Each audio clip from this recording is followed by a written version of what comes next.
Listen carefully. This will offend weak minds. Everything you have been taught about mental health today is a lie carefully packaged to sound compassionate, because modern society does not want strong, disciplined, self-reliant individuals. It wants emotionally dependent, confused, and controllable people who mistake comfort for healing and weakness for awareness. And the most dangerous part is that this lie is repeated so often that people stop questioning it, start identifying with it, and slowly build their entire personality around being broken instead of becoming unbreakable. Because the current mental health narrative teaches people to protect their feelings instead of training their minds, to explain their failures instead of correcting their habits, and to seek validation instead of developing inner control. And this shift has created a generation that talks more about mental health than any generation before it, yet collapses faster under pressure than any generation in history. Because real mental strength was never about avoiding pain, labeling discomfort, or running from responsibility. It was about carrying weight, absorbing pressure, and still moving forward when excuses were available, but discipline was required. And this truth is ignored today because it demands accountability, effort, and sacrifice. Things that cannot be sold easily cannot be medicated away and cannot be replaced with motivational quotes.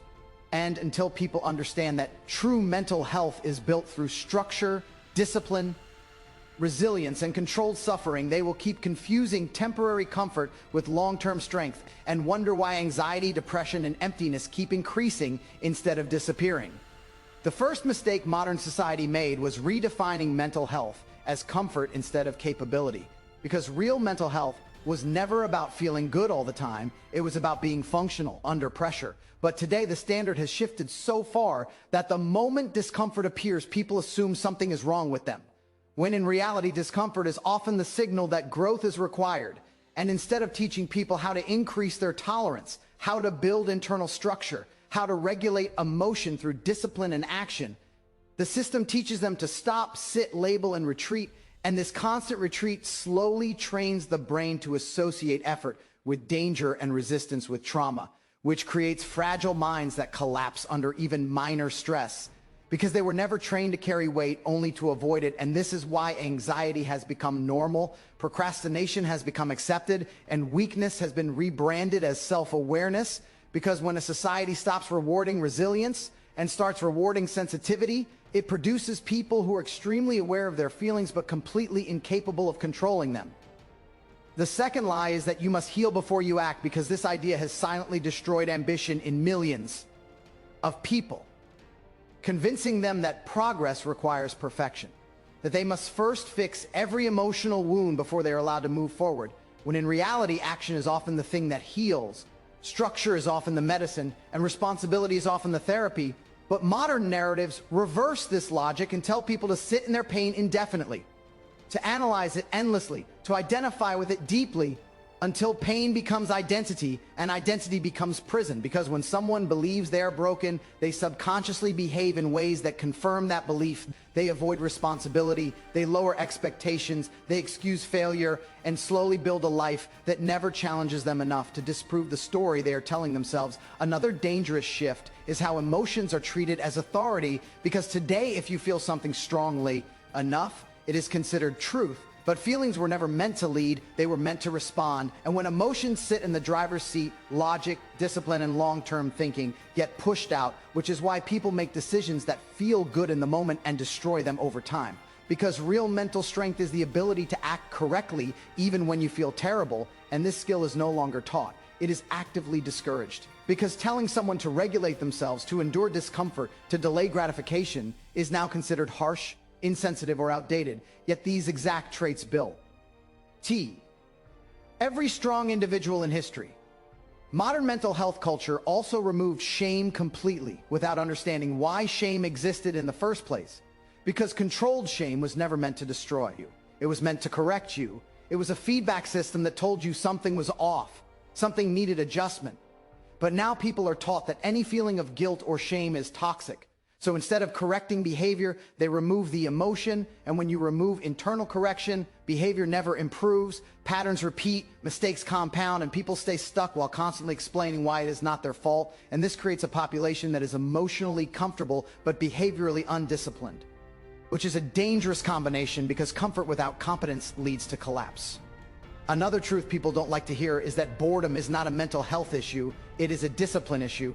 But boredom today is treated like a psychological emergency, when in reality, boredom is the space where focus, creativity, and self-control are built.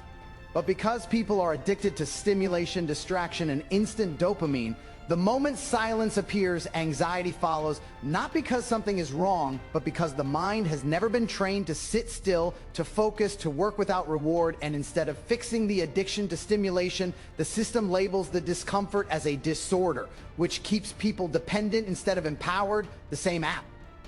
Lies to sadness, because sadness is a natural human state, not a diagnosis, not a flaw, not an emergency. But today, sadness is treated like a problem that must be eliminated immediately. Instead of a signal that something meaningful is happening, something needs reflection or something needs change. And when people are taught to fear sadness, they never develop emotional depth. They never develop perspective. They never develop strength, because strength is built by passing through emotional states, not avoiding them. And this avoidance culture creates shallow resilience, where people can function only when conditions are perfect, which is unrealistic and unsustainable in the real world. One of the biggest damages caused by modern mental health messaging is the removal of hierarchy, because everyone is told they are equal in emotional authority, regardless of discipline, experience, or results. Which means advice from someone who has conquered their mind is treated the same as advice from someone drowning in their emotions. And this flattening of hierarchy removes role models, removes standards, and removes the idea that mental strength is something earned through effort. Because if everyone is already valid, there is no incentive to improve. And when improvement disappears, stagnation becomes normal, and stagnation over time becomes depression. Another uncomfortable truth is that many people are not mentally ill. They are mentally untrained, but training requires effort, repetition, discomfort, and accountability. So it is easier to medicalize behavior than to discipline it, because discipline requires consistency and self-confrontation.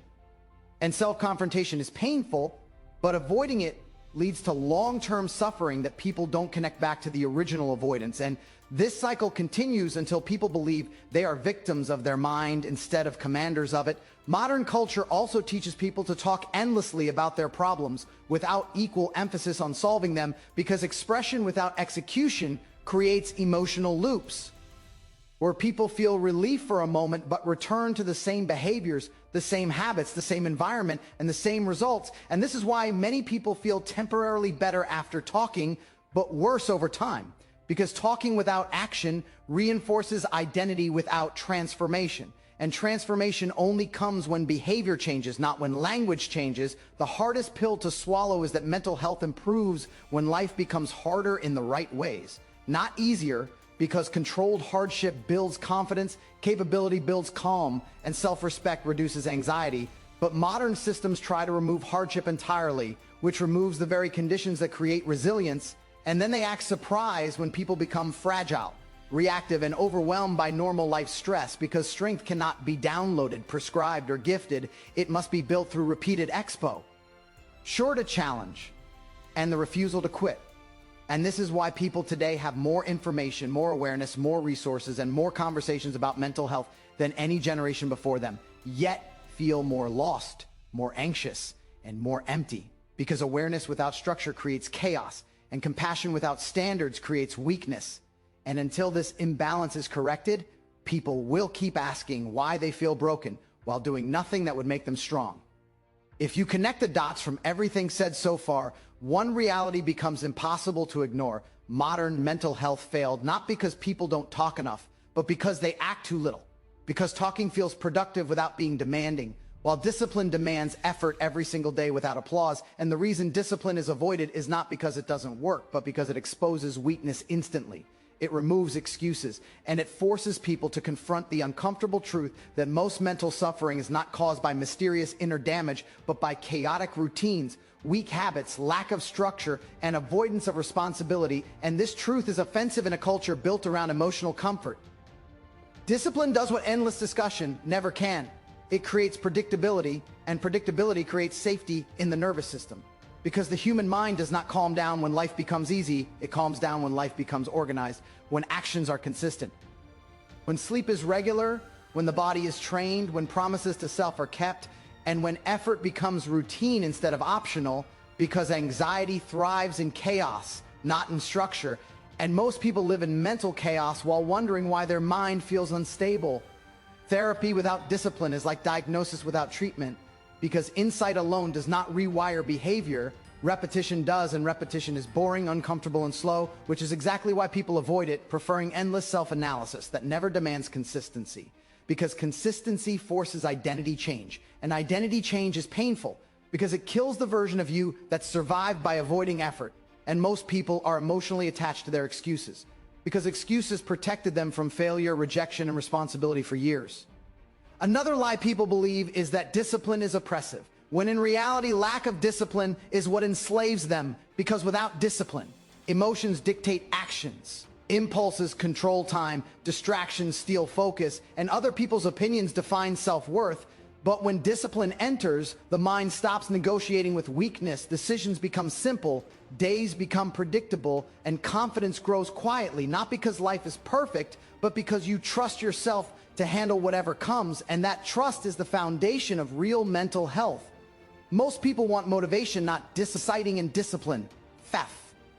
Eels restrictive, but motivation is temporary and unreliable, while discipline is boring and permanent and mental. Strength is not built on excitement, it is built on routine, on showing up when you feel nothing, on executing when emotions are low. And this is where most people fail, because they believe mental health should feel good. When in reality, mental health often feels neutral, stable, grounded, and capable, not euphoric.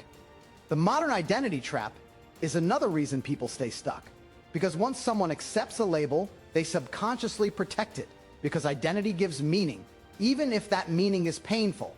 And this is why people cling to being anxious, depressed, broken, or traumatized, because those labels explain their past and excuse their present, but they also limit their future, because once you see yourself as damaged, you stop asking what you can build and start asking what others should accommodate, and this shift removes personal power completely. Strong individuals do not ask the world to adjust to their weaknesses. They adjust themselves to reality, not because reality is kind, but because reality is consistent, and consistency can be mastered while chaos cannot. And this mindset is what separates people who recover from people who remain stuck forever. Because recovery is not an emotional event. It is a behavioral process repeated daily until the nervous system adapts and strength becomes default. Another uncomfortable truth is that many people use mental health language to avoid accountability. Because accountability is heavy, it demands change, and change threatens comfort. But mental health was never meant to remove accountability. It was meant to restore functionality, and functionality requires responsibility. Because without responsibility, there is no reason to improve. And without improvement, stagnation becomes suffering, and suffering without growth becomes despair. The reason discipline feels hard at first is because it exposes the gap between who you are and who you claim to be. And that gap creates discomfort. But that discomfort is not danger, it is feedback. And feedback is necessary for growth. But modern culture teaches people to silence feedback instead of using it, which creates fragile confidence that collapses under criticism, failure, or pressure, because it was never built on earned capability. Mental strength is not built by avoiding triggers. It is built by increasing capacity, because the world will not remove pressure for you. Deadlines will not disappear. Responsibility will not pause. Competition will not slow down. And life will not wait for you to feel ready. So either you train your mind to handle pressure, or pressure will crush you, and pretending otherwise is emotional fantasy. This is why controlled suffering matters, because suffering chosen is different from suffering avoided. Chosen suffering builds pride, avoided suffering builds fear, and fear slowly shrinks a person's world. Until everything feels overwhelming, but pride expands capacity. Because pride comes from doing hard things voluntarily, and people who do hard things on purpose rarely collapse when life does hard things to them unexpectedly. The truth nobody wants to hear is that mental health improves fastest when your life has direction, because aimlessness creates anxiety and purpose organizes pain, because pain without meaning feels unbearable, but pain with direction feels temporary, and discipline gives direction when motivation disappears, which is why disciplined people appear calm even under stress because they trust their process more than their emotions. When you combine everything from part one and part two with this reality, it becomes clear that the modern mental health narrative failed not because it was evil, but because it was incomplete, because it emphasized awareness without structure, compassion without standards, and expression without execution. And this imbalance created emotionally articulate but behaviorally weak individuals, and weakness always leads to suffering, no matter how well it is explained. And until people stop asking what's wrong with me and start asking what must I build, nothing changes, because mental strength is built, not discovered, trained, not discussed, and earned, not given. If you truly connect everything so far, you'll realize that modern mental weakness did not appear by accident. It was engineered through an environment that constantly overstimulates the brain while demanding nothing in return, because the human mind was never designed to handle unlimited pleasure with zero effort. Yet that is exactly the world people now live in, where dopamine is available instantly through screens, validation, entertainment, outrage, pornography, junk food, scrolling, notifications, and endless noise.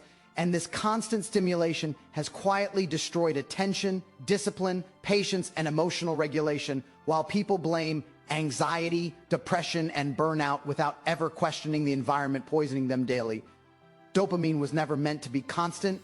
It was meant to be earned, because earned dopamine reinforces useful behavior, while free dopamine weakens motivation. And when the brain receives reward without effort, it slowly loses the desire to work, to struggle, to focus. And this is why people today feel exhausted without doing anything meaningful, because mental fatigue is not caused by effort. It is caused by overstimulation, by the nervous system being constantly activated without resolution. And instead of fixing the source, people search for coping mechanisms that only add more stimulation. Social media did not just change communication, it rewired identity. Because when self-worth becomes measured by attention, likes, views, and reactions, internal validation dies. And when internal validation dies, anxiety takes over. Because a person who needs external approval is never at rest, always checking, always comparing, always reacting, and comparison is the fastest way to destroy mental health, because it removes gratitude, kills focus, and creates unrealistic expectations, especially when people compare their behind the scenes to someone else's highlight reel. The most dangerous part is that this environment trains impatience, because everything is fast, instant, short, and disposable, and patience is the foundation of all mental strength, because patience allows long-term thinking, delayed gratification, and emotional control. But when patience disappears, frustration tolerance collapses, and small obstacles feel overwhelming, and people interpret this as a mental health problem, when in reality, it is a nervous system that has never been trained to wait, to focus, or to endure boredom. Boredom used to be normal, now it feels unbearable, not because boredom is harmful, but because people are addicted to stimulation. And addiction always feels like anxiety when the substance is removed, and instead of detoxing the mind, people add more noise, more scrolling, more distraction, and then wonder why they cannot focus, cannot sleep, cannot think clearly, and feel constantly restless, because a mind that is never quiet becomes fragile. Another silent destroyer is outrage culture, because constant exposure to negativity, conflict, and emotional manipulation keeps the nervous system in fight or flight mode, and a mind stuck in survival mode cannot heal, cannot reflect, and cannot be yield strength, because strength requires calm periods of focus and effort, not constant emotional spikes. But modern platforms reward outrage, because outrage keeps people engaged, and engagement keeps people addicted, and addiction keeps people weak. Modern mental health discussions rarely address this, because addressing environment requires behavior change, and behavior change threatens comfort, and comfort has become sacred. So instead of telling people to reduce stimulation, limit consumption, control inputs, and train attention, they are told to accept their anxiety, manage their stress, and normalize their dysfunction, which keeps them dependent on coping instead of capable of control. Another hard truth is that many people feel mentally broken because their lives lack intensity in the right direction. Because the human mind needs challenge, resistance, and progress to feel alive. And when life is easy but meaningless, the mind turns inward and starts attacking itself, creating problems where structure should exist. And this is why people with hard, demanding lives often report better mental health than people with comfortable, aimless ones, because purpose organizes suffering. Sleep deprivation is another ignored factor, because a tired brain is an anxious brain, and modern lifestyles destroy sleep through screens, irregular schedules, late nights, and constant stimulation, and then people wonder why their emotions feel uncontrollable, because emotional regulation requires rest. And discipline around sleep is not optional, it is foundational. But discipline is unpopular, so people prefer explanations over corrections. Nutrition, movement, sunlight, and physical exertion are also treated as secondary when they are primary, because the mind does not exist separately from the body. And a neglected body creates a chaotic mind. But instead of fixing basics, people search for complex explanations, because complexity feels intelligent, while basics feel boring. Yet boring basics solve most mental instability faster than any abstract theory. The environment also removes consequences. Behavior does not change, and when behavior does not change, mental state stagnates, because growth requires feedback, and feedback requires consequences, and removing consequences removes learning, which keeps people stuck repeating the same mistakes while wondering why nothing improves. If you connect this back to discipline, you'll see why discipline feels so rare today, because discipline directly opposes the modern environment. It requires limiting pleasure, controlling input, delaying reward, and embracing discomfort. And these behaviors are now considered extreme, when in reality they were normal for most of human history. And it is not discipline that is unnatural, it is the modern environment that is. This is why mental health will never impart at scale until people stop blaming their minds and start controlling their environment, because your mind adapts to what you expose it to repeatedly. And if you expose it to chaos, noise, distraction, and instant gratification, it will become chaotic, distracted, and impatient. But if you expose it to structure, effort, silence, and challenge, it will become stable, focused, and resilient. And this is the point most people avoid, because it puts power back in the individual's hands. And power requires responsibility. And responsibility is heavy, but without it, people remain victims of systems they could partially escape if they were willing to give up comfort for control. If everything so far has done its job, one thing should now be clear: you do not fix the mind by talking about it endlessly. You fix it by rebuilding the life that supports it, because the mind does not operate in isolation. It reflects routine, environment, habits, and identity, and until those foundations change, no amount of insight will produce lasting stability, which is why real recovery has nothing to do with going back to who you were and everything to do with becoming someone stronger than the version that broke. The first rule of real mental recovery is structure before emotion, because structure stabilizes emotions automatically, not the other way around, and people make the mistake of waiting to feel better before organizing their life, when in reality, organization is what makes them feel better. Because when wake-up time is fixed, sleep is consistent, meals are regular, work has a schedule, and training is non-negotiable, the nervous system relaxes because it knows what is coming, and predictability is safety for the brain, while chaos is threat. The second rule is physical dominance over the body, because a weak body creates a weak signal to the brain, and a strong body creates confidence that no amount of affirmations can replicate, because physical exertion teaches the nervous system how to tolerate stress, how to breathe under pressure, how to push through discomfort, and how to recover. And this translates directly into mental resilience, yet people treat physical training as optional, while complaining about anxiety that is often stored energy with nowhere to go. Another non-negotiable is limiting inputs, because mental clarity is impossible when the mind is flooded with noise, opinions, outrage, comparison, and constant stimulation. And this means reducing social media, reducing useless content, reducing emotional conversations that go nowhere, and increasing silence, focus, and solitude, because solitude is where identity stabilizes, and people fear solitude not because it is dangerous, but because it removes distraction and forces confrontation with self. Real recovery also demands responsibility, because responsibility gives meaning, and meaning organizes pain. And when someone has something that depends on them, they stop obsessing over themselves. Because self-obsession is a luxury of purposelessness. And purpose pulls attention outward, which reduces rumination, anxiety, and emotional loops naturally, without effort. But modern culture tells people to focus inward endlessly, which often makes things worse. Another rule is identity replacement, not identity repair. Because you cannot heal an identity that was built around weakness, avoidance, or victimhood. You must outgrow it, and this requires letting go of labels that once explained your pain but now limit your future.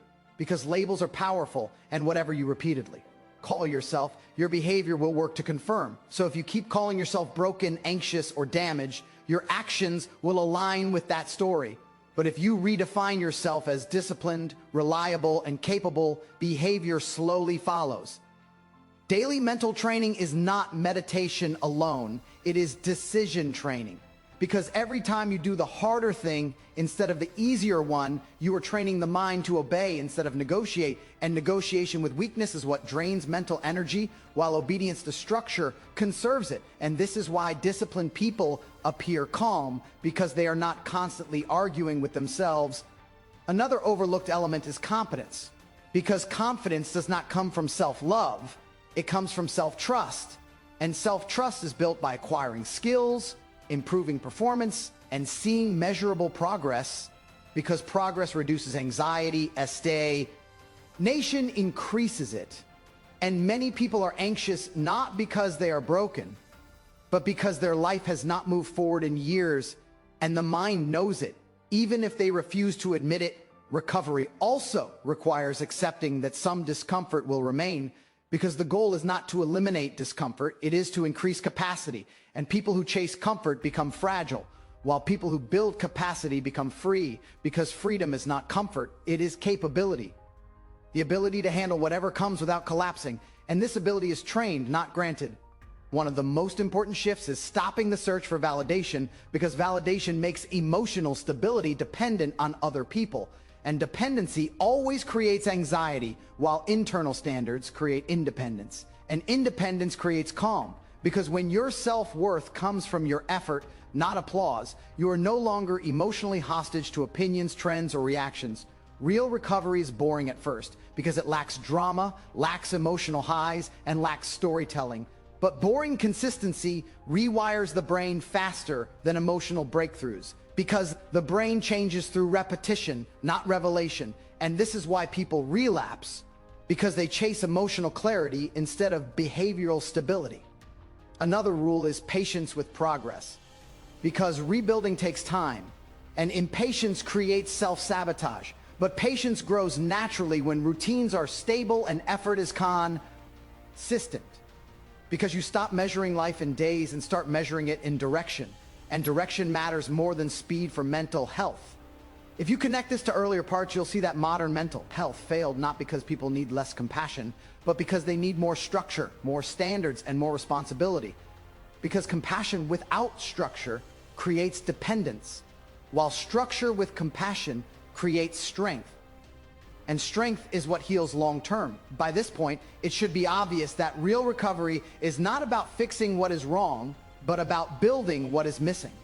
And what is missing for most people is discipline, purpose, structure, and controlled challenge. And once those are in place, the mind adapts faster than people expect, because the mind wants stability, not excuses. If you think the pressure people feel today is intense, understand this clearly: it is nothing compared to what is coming. Because 2026 will not reward potential, intentions, or awareness. It will reward execution, discipline, and mental durability. And the gap between mentally strong and mentally weak individuals will become so wide that it will feel like they are living in two completely different worlds. Because the systems shaping the future do not slow down for emotions, excuses, or confusion. They accelerate. And anyone without internal structure will be crushed by the speed. The future environment will be harsher, not softer, because competition is increasing. Attention is shrinking, opportunities are concentrating, and distractions are multiplying, and this combination is lethal for undisciplined minds, because when attention is fragmented, consistency disappears, and without consistency, progress becomes impossible, and people stuck in emotional cycles will keep falling behind while explaining why life feels unfair, not realizing that fairness has never been part of reality, only competence has. In 2026, mental health will not collapse because people are weak. It will collapse because people are unprepared, because preparation requires foresight, discipline, and sacrifice, and most people are trained to react, not prepare, and reaction always comes with anxiety, while preparation creates calm, because calm comes from knowing you can handle what is coming, not from hoping nothing bad happens. The uncomfortable truth is that future stress will be structural, not emotional, because economic pressure, social instability, technological speed, and performance-based systems will expose anyone who relies on motivation instead of routine. Because motivation cannot survive constant pressure, but routine can, and the people who will dominate are not the most inspired. They are the most consistent, the most controlled, and the least reactive. Mental health in the future will be less about feelings and more about capacity, because capacity determines whether pressure builds strength or causes collapse, and capacity is built through training, not discussion. And those who spent years strengthening their body, organizing their time, controlling their inputs, and disciplining their mind will feel grounded, while those who spent years scrolling, coping, labeling, and avoiding will feel overwhelmed and lost. Another reality people underestimate is decision fatigue, because the modern world forces constant decisions, and an undisciplined mind burns out quickly, while a disciplined mind simplifies life through rules, routines, and standards, and simplicity creates clarity, while endless choice creates anxiety. And the people who master simplicity will dominate mentally because their energy is reserved for execution, not internal debate. By 2026, identity confusion will become a major source of mental suffering, because when people do not know who they are or what they stand for, every external change destabilizes them. But people with strong identity, rooted in discipline, values, and self-respect, remain stable even when the environment shifts, because identity anchored in behavior is unshakable, while identity anchored in emotion is fragile. Another harsh truth is that support systems will weaken, not strengthen, because everyone will be dealing with their own pressure, and the expectation that someone will save you, validate you, or carry you emotionally will collapse. And those who built independence will thrive, while those who built dependence will feel abandoned, because adulthood is not guaranteed support. It is guaranteed responsibility. The future will also expose dopamine addiction brutally, because focus will become a rare skill, and rare skills always become valuable. And those who trained focus by limiting stimulation, embracing boredom, and doing deep work will have a massive advantage, while those addicted to constant input will struggle to complete even basic tasks. And struggle always feels like mental illness when the real issue is lack of training. The people who will survive mentally are not those who avoided pain, but those who voluntarily embraced controlled hardship, because hardship trains adaptability. And adaptability is the currency of the future, because rigid minds break, flexible minds bend, and disciplined minds adjust without panic, because they are used to pressure. If you look at everything said so far, it becomes clear that mental health in 2026 will be less about therapy rooms and more about personal systems, because systems do not depend on mood, motivation, or validation. They function regardless, and people with systems will move forward even on bad days, while people without systems will remain stuck waiting to feel ready. Another reality is that excuses will stop working, because results will be visible, measurable, and unavoidable, and comparison will no longer be optional, because performance will be exposed. And this exposure will either motivate growth or trigger collapse, depending on whether someone has internal strength or emotional dependency. The future will not ask how you feel. It will ask what you can handle, and those two are not the same, because feeling bad does not mean being incapable, but believing feelings determine capability makes people weak. And this belief has been taught aggressively, which is why unlearning it is essential for survival.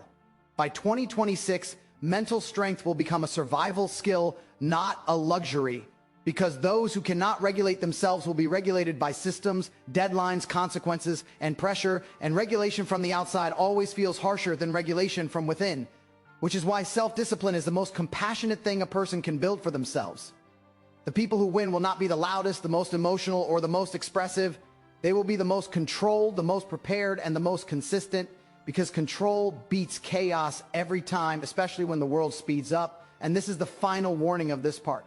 The future will not slow down to accommodate weakness, confusion, or emotional instability, and anyone who does not build mental strength intentionally will experience the future as overwhelming, unfair, and cruel. Not because it is, but because they were unprepared. Now, everything comes together, and the truth cannot be softened. The mind you have today is the result of every habit, choice, distraction, and avoidance you have ever allowed, and the mind you will have in 2020. 6 depends entirely on what you start building today. Why? Because there is no reset button, no magic pill, no external rescue, only action, only discipline, only relentless consistency. And the moment you accept that fact, the moment you stop negotiating with weakness, that is when the path to being unstoppable begins, because nothing external can make you strong. Only your own repeated choices can. Identity is everything, because whatever you call yourself, you become, and until you define yourself as disciplined, capable, resilient, and unbreakable, your mind will remain weak, reactive, and easily distracted, because identity dictates behavior. Behavior dictates habits. Habits dictate results, and results dictate how life treats you, and most people will never see this chain because they confuse awareness with change, labels with progress, and comfort with strength. And this is why 2026 will separate the capable from the incapable so drastically, because potential is meaningless without consistent execution. The unstoppable mindset is built on 3 pillars: structure, challenge, and accountability. Structure organizes the chaos, challenge trains the nervous system, and accountability removes excuses. And when these 3 are combined daily, every single action becomes a brick in the foundation of dominance, and no obstacle outside can shake it. Because the mind has been trained to handle discomfort, overcome resistance, and act independently of emotion. Discipline is no longer optional, it is survival. Every skipped workout, ignored schedule, delayed responsibility, and surrendered moment weakens you, because these small failures compound silently, while every repeated effort strengthens you exponentially, because the nervous system adapts to stress, and controlled stress produces capability that nothing else can. And this is why weak people collapse under minor pressure, while disciplined people remain calm and decisive under extreme conditions. Pain is not the enemy, it is the tool. Discomfort is not a problem, it is the message. Adversity is not a curse, it is the opportunity. The unstoppable mindset recognizes this truth immediately and internalizes it so deeply that external circumstances, opinions, and chaos no longer dictate the mental state, because the individual has learned to anchor stability within themselves, to act independently of fleeting feelings, and to measure success by competence and execution, not by applause or approval. Control is the ultimate weapon, because no external situation can harm a mind that regulates itself, manages its environment, and consistently chooses the harder, correct path over the easier, comfortable one. In this, control extends to focus, energy, attention, habit, and thought, because a scattered mind is a weak mind. And a weak mind cannot survive the pressures of the future, no matter how well-intentioned it is. Awareness without execution is worthless, because insight does not change reality, action does. Knowledge without application is fragile, because it cannot withstand real pressure. Discipline without understanding is blind, but when all 3 combine, insight, knowledge, and execution, the result is unstoppable momentum. And momentum crushes resistance, obstacles, and excuses alike. This is where most people fail. They stop at awareness. They debate endlessly about how they feel, what they think, what they deserve, instead of building the habits, routines, and systems that create real capacity. And by the time they realize years have passed, pressure has increased, and the gap between them and the disciplined few has grown so wide that catching up becomes nearly impossible. The people who dominate life are not the smartest, the most emotional, or the most talented. They are the ones who master themselves, who refuse to negotiate with weakness, who choose action over comfort repeatedly, and who accept responsibility without complaint, because accountability is not punishment, it is liberation, and freedom is the ability to handle whatever life throws without collapse. In 2026, the world will not slow down for excuses, emotions, or indecision, and the unstoppable mindset ensures you are always moving forward, always learning, always building, always prepared, because survival and success belong to those who master their inner world first. And this inner mastery becomes the filter through which all external chaos is handled, neutralized, and converted into advantage. Every day is a test. And the mind that fails today will fail tomorrow. But the mind that is trained, disciplined, and relentless will not only survive, it will thrive. Unstoppable individuals do not wait for permission, validation, or ideal conditions. They create conditions, take control, and act relentlessly because strength is cumulative and every choice compounds over time. So if you take anything from this entire series, take this. Mental health is not comfort, therapy is not enough, awareness is meaningless without execution, and the world will not accommodate weakness. Build structure, embrace challenge, demand accountability, train relentlessly, manage your environment, master your body, master your thoughts, and anchor identity in capability. This is the path of the unstoppable. This is the mindset of winners. And anyone who adopts it today will enter 2026 unbreakable, unshakable, and unstoppable. There is no other way.